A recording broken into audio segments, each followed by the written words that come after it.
오늘도 하나님의 크고 놀라운 은혜와 사랑이 우리 가운데 충만하게 임하기를 바랍니다. 오늘 함께 나눌 말씀의 제목은 은혜를 은혜로입니다. 사무엘하 10장은 암몬 아람 연합군에 대한 이스라엘의 승리에 대한 그러한 사실을 우리에게 보여주고 있습니다. 그리고 우리가 함께 읽을 본문은요, 그 전반부에 속하는데 이스라엘과 또 암몬 아람 연합군 사이에 전쟁이 왜 일어나게 됐는지 그 배경을 우리에게 알려주고 있는 것이죠. 이제 우리가 오늘 본문을 통해서 얻을 수 있는 교훈이 무엇인가 함께 생각하면서 은혜 나누기를 원합니다. 먼저 우리 1절 말씀 보겠습니다. 그 후에 암몬 자손의 왕이 죽고 그의 아들 하눈이 대신하여 왕이 되니. 아멘. 자, 여기 보면은 암몬 자손의 왕이 죽었다 그랬는데 여기 이 왕은 뒤에도 나오지만 나하스라고 하는 사람입니다. 이 나하스 왕은요, 사울 시대 때는 적대 관계에 있었습니다. 그래서 사울에게 패한 적도 있고요. 그런데 이제 사울의 뒤를 이어 왕이 된 다윗과는 화친을 맺은 것 같아요. 그래서 다윗이 어렵고 힘들 때 돕고 또 서로 간의 어떤 은혜를 나누는 어떤 그러한 관계인 것 같습니다. 그래서 지금 이 다윗은요, 그렇게 자기 자신과 화친을 맺고 잘 지냈던 이 나하스가 죽자 거기에 대한 이제 예를 뒤에 이제 갖추게 되는 것이죠. 지금 어찌됐건 이 암몬이라고 하는 곳에 지금 이 왕 나하스가 죽고 대신에 그의 아들 하눈이 그 왕의 자리를 대신하게 되는 겁니다. 그러니까 이제 정권 이제 교체가 되는 것이죠. 세대 교체가 되는 겁니다. 근데 이게 참 안타깝게도 이 세대 교체가 좀 뭐라 그럴까요? 잘 돼서 나라가 이전보다 더 잘 자리 잡고 또 이스라엘과도 다윗과도 좋은 관계를 유지하면 참 좋았을 텐데 나하스의 아들은 그렇지 못하게 되는 것이죠. 이제 뒤에 나오는데 우리가 그것은 나중에 살펴보도록 하겠습니다. 우리 2절 보겠습니다. 다윗이 이르되 내가 나하스의 아들 하눈에게 은총을 베풀되 그의 아버지가 내게 은총을 베푼 것 같이 하리라 하고 다윗이 그의 신하들을 보내 그의 아버지를 조상하라 하니라. 다윗의 신하들이 암몬 자손의 땅에 이르매. 자, 이제 2절은 암몬의 왕 나하스가 죽게 되자 다윗은 신하들로 하여금 암몬 자손으로 가서 이제 조문하게 하는 것이죠. 그러니까 지금 이제 그 신하들이 그 암몬 자손의 땅에 이르게 된 이유는요, 다윗의 이제 명을 받들어서 그 나하스를 이제 조문하게 하는 것인데 거기에는 이제 여러 가지 이유가 있는 것이죠. 여기 보면 다윗이 말합니다. 내가 나하스의 아들 하눈에게 은총을 베풀되. 자, 우선 다윗은요, 나하스의 뒤를 이어 왕이 된 하눈에게 은총을 베풀기를 원하는 거예요. 그러면서 여기 조건을 단호히 보면 그의 아버지가 내게 은총을 베푼 것 같이. 그러니까 그 하눈의 아버지 나하스는 다윗에게 은총을 베풀었다라고 하는 거예요. 그러니까 성경은 그것이 구체적으로 어떤 것인지 나열하고 있지 않아서 우리가 알 수는 없지만 다윗이 힘든 시절 도움을 주었던 것 같습니다. 그리고 또 그 이후에도 계속 좋은 관계 속에서 어떻게 보면 국가적인 서로 어떤 협력이죠. 그러니까 대외적으로 어떤 이런 부분에서 많은 도움을 주고받는 어떤 이런 좋은 관계였던 것 같아요. 그래서 다윗은 지금 뭐예요? 비록 나하스가 죽었지만 그 나하스와의 뭐예요? 좋은 관계를 기억하고 그 은혜를 뭐예요? 갚고자 그 아들 하눈과도 뭐예요? 그 관계를 지속하기 원하는 것이죠. 그래서 그러한 목적을 가지고 이 조문 행렬을 뭐예요? 암몬으로 보내게 되는 것입니다. 자, 3절이에요. 암몬 자손의 관리들이 그들의 주 하눈에게 말하되 왕은 다윗이 조객을 당신에게 보낸 것이 왕의 아버지를 공경함인 줄로 여기시나이까. 다윗이 그의 신하들을 당신에게 보내 이성을 엿보고 탐지하여 함락시키고자 함이 아니니까 하니. 자, 여기 보면 지금 다윗은 뭐예요? 좋은 의도를 가지고 선의를 가지고 지금 그 나하스를 조문하게 하기 위해서 신하들을 보냈거든요. 조문 사절단을 보냈는데 지금 이 하눈의 이 관리들이, 그 암몬의 관리들이 이제 그것을 오해하는 거죠. 곡해하는 거죠. 그래서 잘못된 그런 보고를 뭐예요? 한운에게 합니다. 여기 보니까 그들의 주 한운에게 말하되 왕은 다윗이 조객을 당신에게 보낸 것이 왕의 아버지를 공경한 줄로 여기시나이까. 자, 다윗은 실제로 뭐예요? 그 나하스와의 좋은 관계를 기억하고 그 은혜를 갖고자 조문 사절단을 보낸 것인데, 지금 이 암몬 자손의 관리들은 그것을 뭐예요? 오해한 것이죠. 그러면서 뭐라 그럽니까? 여기 보면 다윗이 그의 신하들을 당신에게 보내 이 성을 엿보고 탐지하여 함락시키고자 함이니이다. 자, 여기 보면 세 가지 부정적인 그런 표현을 곁들여서 지금 다윗이 보낸 조문 사절단을 완전히 오해하고 있는 겁니다. 뭐 여기 보니까 엿보고, 이것은 어떤 목적을 가지고 들여다보는 것을 말해요. 어떤 나쁜 의도를 가지고 들여다보는 것이죠. 탐지하여, 이것도 마찬가지입니다. 돌아다니는 것인데 이것도 뭐예요? 어떤 목적을 가지고 돌아다니는 것이죠. 다 부정적인 의미를 포함하는 거예요. 그리고 결정적으로 뭐예요? 함락시키고자. 그러니까 지금 다윗이 왜 이렇게 조문사절단을 보낸 줄 아십니까? 결국 뭐예요? 엿보고 탐지하여 이 성을 함락시키고자 함입니다. 근데 여러분 보세요. 사실 예루살렘에서요, 이 암몬의 이 수도인 이 도시까지는요 약 80km 정도 걸리거든요. 거리가. 그런데 그 먼 길을 지금 이 나하스 왕의 죽음을 애도하고, 예? 조문하기 위해서 온 이 사절단을 이렇게 오해하면서, 예, 이렇게 지금 뭐예요? 왜곡시키는 것이죠. 근데 만약에 이 한운이요, 그래도 좀 지혜가 있고 생각이 있는 왕이라면, 예? 이렇게 아무리 주위에서 관리들이 이런 거짓된 어떤 보고와 또 이런 오해를 한 어떤 이런 것들을 이제 이야기할 때 뭐예요? 그것을 끊어낼 수 있었겠죠. 그렇지 않습니까? 상식적으로 그래도 자기 아버지 나하스 시절에 다윗과의 좋은 관계를 옆에서 봤을 거 아닙니까? 그렇죠? 그리고 지금 뭐예요? 흐름이 지금 모든 것이 뭐예요? 이 다윗의 정복 시대에 같이 이제 있기 때문에 지금 이 다윗이 뭐예요? 계속해서 성장하는 것을 지금 알거든요. 그러면 주변 정세나 이런 판도를 다 뭐예요? 파악하고, 예? 그리고 다윗에 대해서 많이 들었을 거 아닙니까? 다윗이 어떤 인품이며, 예? 어떤 성격의 소유자인지, 예?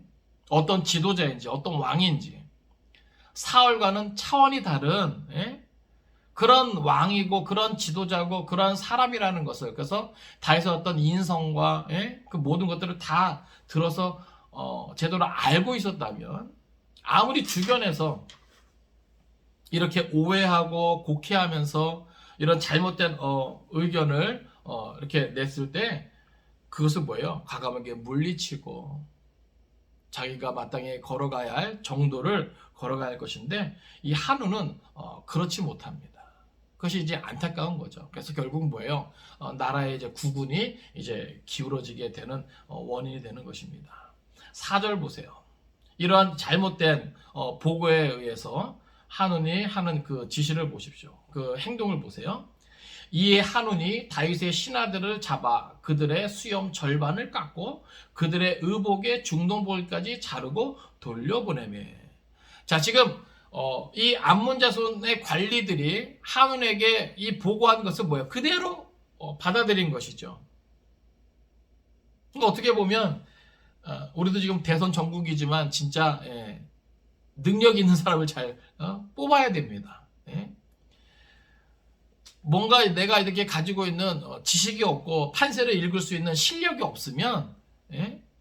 이게 그냥 나라의 운명이 한순간에 기울어지게 되는 것이죠.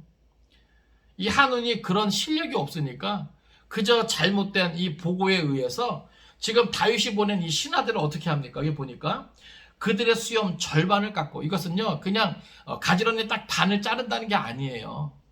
이렇게 세로로 해가지고 뭐예요? 한쪽은 자르고 한쪽은 뭐예요? 놔둔 것이죠. 예? 이 당시요 수염은요 그들의 명예입니다. 예? 그들의 자존심이에요. 여기서 지금 수염 절반을 깎았다는 것은 예? 긴 수염을 그냥 짧게 깎았다는 말이 아니라 한쪽을 놔두고 한쪽만 반 자른다는 것은 뭐야? 그들에게 수치와 모욕을 아주 그냥 최고로 한 겁니다. 최고로. 예? 거기다 보면 그들의 의복의 중동 보일까지 자르고, 자, 이게 이 중동 보일기라는 것은요 거의 엉덩이가 다 보일 정도까지예요. 다시 말해서 지금 이스라엘은요 제사장 이외에 거의 속옷을 안 입거든요. 그러면 중노복을까지 그 의복을 잘랐다는 것은 뭐예요? 엉덩이가 다 드러내 보이는 거예요. 그러니까 생각을 해보세요. 한 나라의 왕의 사신들입니다. 조문 사절단은요 왕을 대신해서 지금 거기 가 있는 거죠. 그러면 지금 이 사람들이 이렇게 수치와 모욕을 당했다는 것은 이들을 보낸 다윗을 뭐예요? 모욕한 것이에요. 이스라엘을 모욕한 겁니다. 그래서 이런 행동은요 엄밀히 말하면 이스라엘에 대한 선전포고나 다름이 없는 것이지요. 그러니까 지금 보세요, 여러분. 한온이 이 다윗의 신하들에게 한 행동을 보세요. 지금 왜 한온이 이렇게 했습니까? 다윗이 보낸 이 조문 사절단을 그 신하들의 말로 오해하고, 그죠? 단순히 그러한 사실에 의해서 지금 이렇게 한 거잖아요. 만약 좀만 더 생각할 수 있었다면, 예? 다윗과 그 아버지 나하스의 그 관계를 이해하고 그동안 서로 좋은 관계 속에서 잘 지낸 것을 생각하고, 그 다음에 어찌됐건 지금 아버지가 죽은 것으로 인해서 다윗이 사절단을 보냈다는 것은 거기에 대한 어떤 예의를 지키는 거잖아요. 그러면은 그런 것을 좀 생각을 하고, 그 다음에 지금 그쪽 지역의 패권을 지금 다윗이 차지하고 있는데 그러한 다윗의 심기를 건드리는 것은 이게 안 되는 거잖아요. 그러면 조금만 한 번 더 한 나라의 왕으로서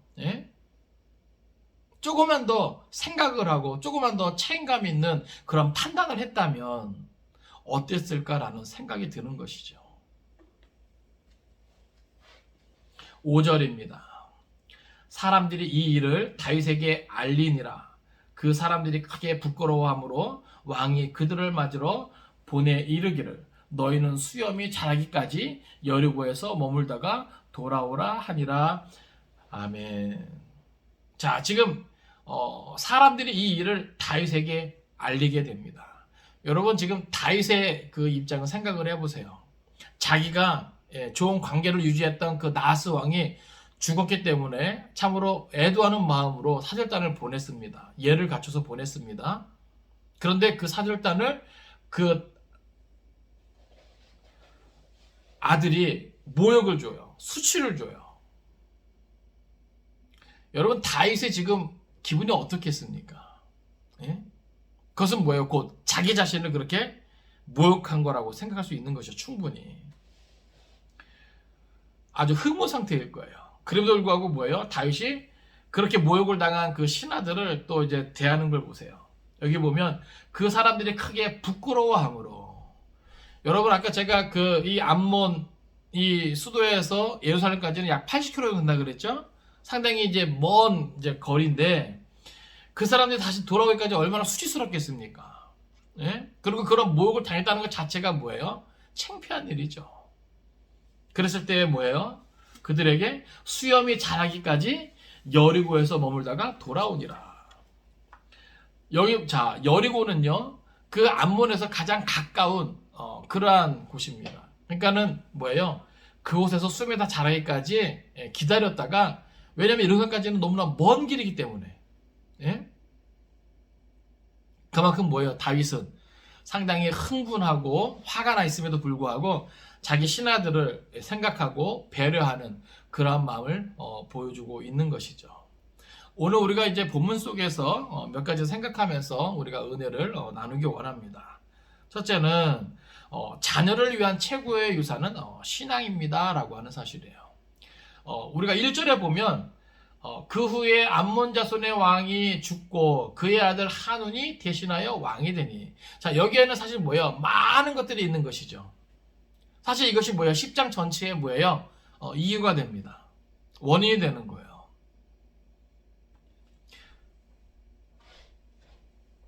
나하스가 있기까지는 뭐예요?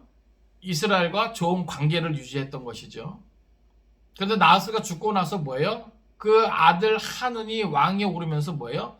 이렇게 엄청난 일을 저질러 버린 것이죠. 그러니까 어떻게 보면 나하스는요, 그 아들과 이 정권 교체를 하면서, 세대 교체를 하면서 어떻게 보면 사실 뭐랄까요, 하느는 왕권은 잡았지만 그 아버지가 가지고 있었던, 어떻게 보면 나하스가 다윗과 좋은 관계 유지한 것은 어떻게 보면 뭐예요? 판세를 제대로 잘 읽고, 예? 나름대로 지혜가 있었기 때문에 그런 것이 아니겠는가. 그렇지 않겠습니까? 그런데 이 아들 한우는 아버지에게서 그것을 뭐예요? 물려받지 못했던 것 같아요. 그것을 배우지 못했던 것 같습니다.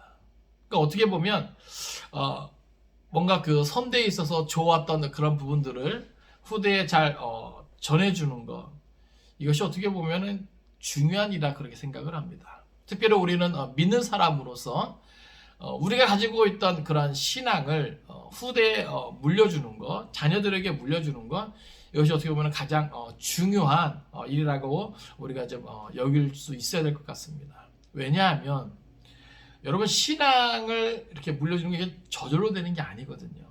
예? 어떻게 보면 부모가 자녀에게 물릴 수 있는 많은 것들이 있겠지만 그중에 가장 중요한 것은, 최고의 유산은 신앙이다라고 하는 것이 부모된 우리에게 먼저 그러한 생각이 있어야 되겠고, 자녀들에게도 그러한 신앙적인 가치관이 세워졌을 때 그것의 소중함을 알고 그것을 본받으려고 하는 것이죠.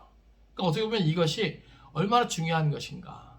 그러니까 어떻게 보면 우리가 하나님과의 관계 속에서 은혜를 받아 누리고 그 은혜를 자녀들에게 다시금 되물려 주는 것. 그래서 자녀도 똑같이 그 하나님의 은혜 속에 살게 하는 것.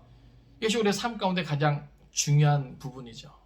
그러니까 어떻게 보면은 선대에서 누렸던 그 하나님의 은혜를 후대에 이루면서 계속해서 누릴 수 있는 것. 그것이 뭐예요? 하나님의 큰 은혜입니다. 모세가요, 출애굽한 이스라엘 백성들이 가나안 땅에 들어가서도 계속해서 하나님의 은혜를 받아 누리기를 원했기 때문에 신명기에서 그토록 간절하게 외쳤던 것이죠. 너희는 그 땅에 들어가거든 하나님의 말씀을 꼭 순종해라. 여호와 하나님을 경외해라. 그 하나님을 신실하게 섬겨라. 왜요? 그래야 그들이 하나님의 은혜를 계속해서 자손대대로 누릴 수 있기 때문에 그렇습니다. 근데 이게요, 그것을 제대로 하지 못하면요, 비록 부모 세대에서는 하나님의 은혜를 누렸다 할지라도 그 밑으로 내려가면서 하나님과의 관계가 단절될 수도 있는 것이기 때문에 그렇습니다. 이거는 저절로 되지 않아요. 그래서 그것을 전하는 자나 그것을 받는 자나 그 신앙이 얼마나 중요한 것인가, 여호와 하나님의 은혜가 얼마나 중요한 것인가, 그것을 기억할 때에 이것이 가능한 것이죠. 바로 그 원하기는 우리 각 가정이 바로 이러한 은혜가 넘쳐날 수 있기를 바랍니다. 먼저는 우리에게 먼저 이 신앙의 유산을 물려주는 것이 중요하다 생각할 수 있는 그 마음이 있기를 바라고, 또 우리의 자녀들이 그 신앙의 유산을 물려받는 것이 정말로 소중한 것이거나 깨닫게 되는, 그래서 그것을 사모하는 그러한 은혜가 있기를 바랍니다. 우리가 또 한 가지 생각할 수 있는 것은, 나의 선의가 반드시 좋은 결과를 가져오는 것은 아니라고 하는 것이에요. 우리는 어떤 생각을 갖냐면 내가 선한 의도를 가지고 뭔가 할 때 반드시 이 세상에서 똑같이 아니면 더 좋은 결과를 가지고 돌아올 것이다 라는 기대를 갖게 되거든요.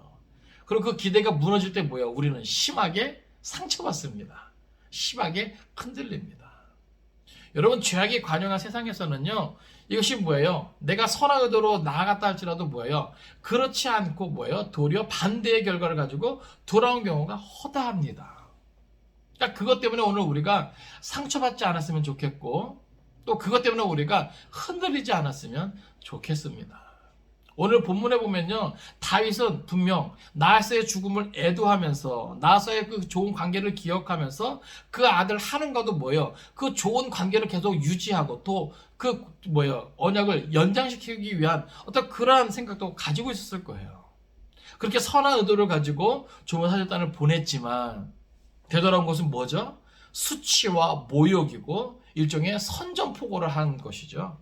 여러분, 우리가 세상에서 이런 일을 겪게 되는 경우가 종종 있지 않습니까? 나는 분명 좋은 의도를 가지고 이 사람에게 이렇게 대했건만 돌아오는 거는 뭐예요? 전혀 엉뚱한, 예? 나를 힘들게 하고 괴롭게 하고 나로 하여금 심한 상처를 받게 하는 이런 부분이 참 많은 것이죠.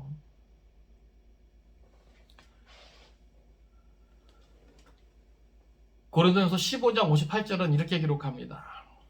그러므로 내 사랑하는 형제들아 견실하며 흔들리지 말고 항상 주의 일에 더욱 힘쓰는 자들이 되라. 이는 너희 수고가 주 안에서 헛되지 않은 줄 알미라. 많은 경우에 있어서요, 이 세상을 살면서 우리가 선한 의도를 가지고, 특히 우리는 믿는 자들이기 때문에 뭐예요? 신앙 안에서 그렇게 하잖아요. 예? 하나님을 의식하면서 신앙의 양심 따라 우리의 믿음대로 우리가 이렇게 하잖아요. 그럴 때 뭐예요? 결과가 전혀 뜻밖의 것이면 우리는 뭐예요? 어떨 때는 후회도 하고, 왜 나만 이렇게 희생해야 되고 왜 나만 이렇게 해야 되는가라는, 그래서 뭐예요? 괜히 막 억울한 그런 마음도 들고 또 나쁜 생각도 들죠. 그래 나도 안 한단 말이에요. 그죠? 근데 여기 보면 견실하며 흔들리지 마. 견실하다는 것은 뭐예요? 견고하며라고 하는 것이죠. 견고하며 흔들리지 말고. 자, 어디에서 견고히 서야 되고 어디에서 흔들리지 말아야 됩니까? 바로 하나님의 말씀이죠. 하나님의 뜻입니다. 하나님의 사랑입니다. 세상이 비록 우리가 베푼 그 선한 의도대로 똑같이, 아니 그 이상의 것으로 돌아오지 않는다 할지라도 오늘 우리는 살아가면서 그래도 내 안에 심어진 말씀, 또 기록된 말씀을 통해서 뭐예요?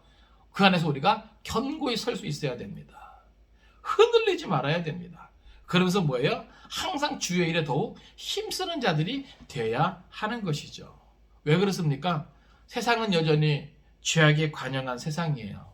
심판받을 세상입니다. 그런 오늘 우리 안에 심어진 말씀, 하나님 뜻이 분명히 존재하기에 우리가 살아가는 모든 날 동안 어떻게 보면 꼭 손해보는 인생 같죠? 그렇죠? 억울한 인생 같아요. 어떻게 보면 바보 같아요. 그렇지 않습니까? 그럼에도 불구하고 우리는 뭐예요? 기록된 말씀에 우리가 귀를 기울이고 집중할 수 있기를 원합니다. 그러면서 성경은 뭐라 하냐면 항상 주의 일에 더욱 힘쓰는 자들이 되라. 여러분 그럴 각오가 돼 있습니까? 그럴 준비가 돼 있습니까? 쉽지 않습니다. 아니 매우 힘든 거예요. 저도 힘이 듭니다. 그럼 성경은 뒤에서 뭐라 그럽니까? 너희 수고가 주 안에서 헛되지 않은 줄 알미라. 비록 바보스럽고 어리석게 보이는 그러한 삶의 모습이라 할지라도 그렇게 하는 것, 주의 일에 더욱 힘쓰는 삶, 세상은 그렇게 우리가 한 대로 돌아오지 않는다 할지라도 그럼에도 불구하고 우리가 주의 말씀에 견고하며 흔들리지 않고 주의 일에 더욱 힘쓸 때 결코 우리의 수고가 헛되지 않다라고 하는 거예요. 누가 기억하십니까? 하나님이 기억하십니다. 하나님이. 예? 여러분 다윗도 얼마나 기가 막히고 코가 막힐까요? 그렇죠? 예? 근데 사실 뭐예요? 세상이 이럴 수 있다는 거예요. 예? 그럴 때 많은 경우에서 뭐예요? 우리는 상처받고 충격받고 내가 하던 그 모든 선의를 다 내려놓고 싶죠. 나도 똑같이 뭐예요? 악을 악으로 갖고 싶죠. 그런데 성경은 우리에게 그렇게 말하고 있지 않습니다. 그러면서 너희 수고가 주 안에서 헛되지 않다. 또 데살로니가후서 3장 13절은 이렇게 기록해요. 형제들아 너희는 선을 행하다가 낙심하지 말라. 그러니까 세상은 뭐예요? 충분히 낙심할 수 있는 그러한 모습이거든요. 또 나에게 돌아오는 것도 충분히 뭐예요? 낙심할 수 있는 그러한 모습이 있을 수도 있거든요. 근데 성경은 뭐예요? 선을 행하다가 낙심하지 말라. 그러니까 하나님께서 우리에게 기대하시는 모습이 참 차원이 다르죠. 그러니까 우리가 감정에 사로잡히면요, 우리가 하나님의 뜻대로 살아갈 수가 없습니다. 예? 우리의 참 스승 되시는 예수님을 보세요. 예수님은 이 세상에 뭐예요? 정말 선의만 베푸셨잖아요. 그쵸? 근데 예수님께서 받으신 것은 뭐예요? 온갖 수치와 모욕과 해받음과 심지어 뭐예요? 죽기까지 하셨잖아요. 예? 그러니까 참 모르겠어요. 십자가의 길은 내가 베푼 선한 의도대로 내가 받아 누리는 것이 아닙니다. 십자가의 길은 어떻게 보면 배반당하는 거, 배신당하는 거, 예? 전혀 상상할 수 없는, 예? 그러한 온갖 선을 악으로 돌려받는 것, 예? 그걸 알면서도 선을 행하는 길이 십자가의 길이 아닌가. 근데 예수님을 따르려는 모든 사람들에게 다 그러한 자기 십자가를 지고 따르라는 거예요. 근데 사람의 심리가 그렇지 않잖아요. 내가 이만큼 베풀었으면 상대방도 이만큼, 아니 그 이상의 것을 기대하는 게 사람 심리거든요. 근데 그렇지 않게 돌아왔을 때 뭐예요? 우리도 또 똑같이 이 악이 생기죠. 그러니까 참 이게 그래서 말씀에 순종하는 것이 참 쉽지 않습니다. 나의 선의가 반드시 좋은 결과를 가져오는 것은 아니라는 사실을 우리가 기억할 수 있기를 바라고, 그렇기 때문에 우리가 이 세상에서 낙심하지 않기를 바랍니다. 왜냐하면 가정에서든 일터에서든 모든 사회의 관계 속에서든 우리는 얼마든지 그런 일을 겪을 수 있다라고 하는 거예요. 물론 순간순간 쉽지 않습니다. 힘이 듭니다. 때로는 쓰러지고 넘어질 수도 있습니다. 그럴 때마다 우리는 하나님의 말씀을 기억할 수 있기를 바랍니다. 견실하며 흔들리지 말고 항상 주의 일에 더 힘쓰는 자들이 되라. 왜요? 너의 수고가 주 안에서 헛되지 않은 줄 알미라. 그러니까 이게 그리스도인의 삶이에요. 이게 성도의 삶이에요. 이게 다시 오실 주님을 기다리는 삶이에요. 또 우리가 마지막으로 하나 더 생각할 수 있는 것은 진정한 복을 받으려면 은혜로 여길 줄 알아야 한다라고 하는 겁니다. 오늘 4절에 보면요, 다윗에게 은혜를 입은 이 암몬, 이 한운이 어떻게 반응을 보였습니까? 은혜를 악으로 갚는 모습을 보여준 것이죠. 예? 결국 나중에 이제 나오지만 국군이 이제 기울게 되는 결과를 초래하게 됩니다. 만약에요, 이 당시 이 지역의 패권자가 되어 있는 이 다윗을 그 아버지 나하스처럼 좋은 관계를 잘 유지했다면 아마 이 한운도 그 나라와 함께 계속해서 번성했을 거예요. 그렇지 않겠습니까? 만약에 그 은혜로 알고 감사하는 마음을 가지고, 그렇잖아요. 다윗이 그래도 아버지와 좋은 관계를 유지하면서 아버지의 죽음을 애도하면서 이렇게 친히 먼 거리를 사제단까지 보내준 것에 대해서 감사하는 마음을 가지고 그 사제단에 대해서 예우를 갖췄다면, 그렇지 않겠습니까? 이 암몬이라는 나라가, 그리고 이 한운이라는 이 사람이 다윗과 함께 더불어 번성했을 거라고요. 그러나 은혜로 알지 못하고 오히려 배은망덕하게 온갖 수치와 모욕을 다 하고 돌려보냈잖아요. 그러니까 오늘 우리도요, 하나님 앞에서 우리가 받아 누린 은혜로 알 수 있기를 바랍니다. 오늘 우리가 하나님 앞에서 받은 그 은혜로 안다면, 그래서 거기에 대해서 감사하고 거기에 대해서 하나님 앞에 최선을 다한다면 우리의 삶은 하나님 앞에서 세워질 줄로 믿습니다. 만약 우리가 하나님 앞에서 은혜를 받아 누리고서 그 은혜에 대해서 배은망덕하다면 우리의 삶도 장담 못하는 거예요. 모든 사람과 관계 속에도 마찬가지죠. 내가 은혜를 받았다면 그 은혜를 은혜로 여기고 감사하고 그에 합당한 또 예우를 또 갖춰야 되는 것이죠. 이것이 뭐예요? 인지상정인 것이죠. 더욱이 우리는 뭐예요? 그리스도 안에서 은혜를 아는 자 아닙니까? 하나님 앞에서 받은 그 은혜도 마찬가지고 사람과의 관계 속에서 받은 그 은혜도 마찬가지고 은혜를 은혜로 여기면서 감사하는 마음을 가지고 모든 것을 내가 최선을 다할 때 우리의 삶은 하나님 앞에서 더 견고히 세워지게 될 줄로 믿습니다. 말씀을 정리합니다. 오늘 사무엘하 10장 이 전반부 말씀을 통해서 오늘 우리는 우리의 삶 가운데 어떠한 삶의 자세를 가져야 되는가 몇 가지 생각해 보면서 은혜를 나누었습니다. 먼저는 우리가 자녀들에게 물려줄 수 있는 최고의 유산은 참된 신앙이다라는 거 기억할 수 있기를 바랍니다. 또 나의 선의가 반드시 좋은 결과를 가져오는 것은 아니라는 것을 우리가 기억할 수 있기를 바라고 쉽게 낙심하거나 실망하거나 무너지지 않기를 바랍니다. 하나님은 그러한 상황 가운데서도 우리에게 언제나 주의 일에 힘쓰기를 원하신다고 하는 거예요.